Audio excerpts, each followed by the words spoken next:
Hey guys, this is a educational but also ranty video.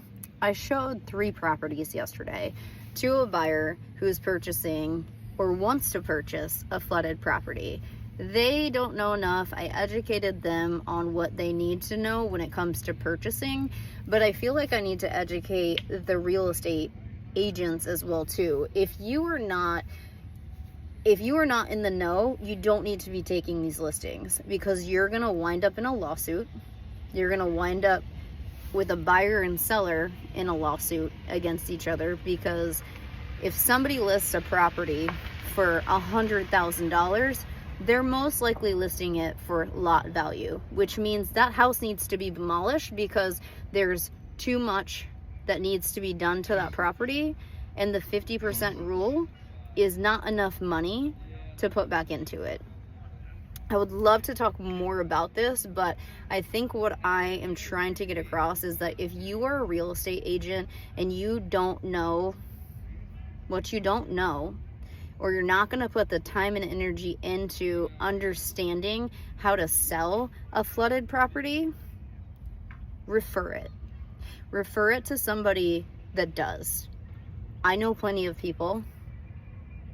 I can do it myself as well too, but it's really about the end person. It's about the seller and it's about the buyer. It is not about us. It is not about the money. It is about making sure that the buyer and the seller are happy and that everybody makes a little bit of money. But in the same aspect, you guys cannot be listing these properties and not know what questions to ask your seller, because the buyers are coming in with those questions. If you're hoping that, oh, a buyer's just gonna come in and spend $115,000 and who gives a shit about them, get out of real estate, because you are what's making us look bad. Real estate agents have a bad name because there's too many people chasing the next deal that don't give a shit about the person that's selling the house or buying the house. Like, they just want to get their money and they want to run. Y'all, that's not me, and there's so many real estate agents I know personally that's not them either. So do us a favor and refer those deals out to somebody that knows what they're doing.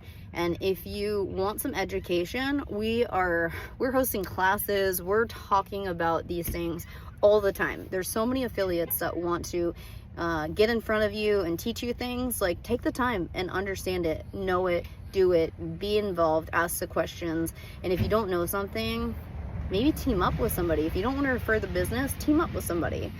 Buyers and sellers, please be aware, if you are trying to buy a flooded property, that you do educate yourself. Do some research, educate yourself on the questions to ask.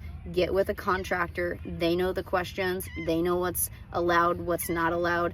There's I believe a 20%, like on these flooded properties, you have to have a 20% contingency and then another 10% contingency. So some of these contractors are losing bids as well too, because we're overpriced, because we have to be per FEMA regulations. So again, I'm going to stop. I really appreciate if you watch this video all the way to the end. Like, share, subscribe, whatever it is that we do, because this is important. We need to educate people. I'm going to put my information below if you guys have any questions, or you want to know the 4 main questions that we're asking as buyer's agents to listing agents on flooded properties. Shoot me an email. All my information is always below, and you can always get a hold of me. I think that's it. Thank you again. I really appreciate you guys watching.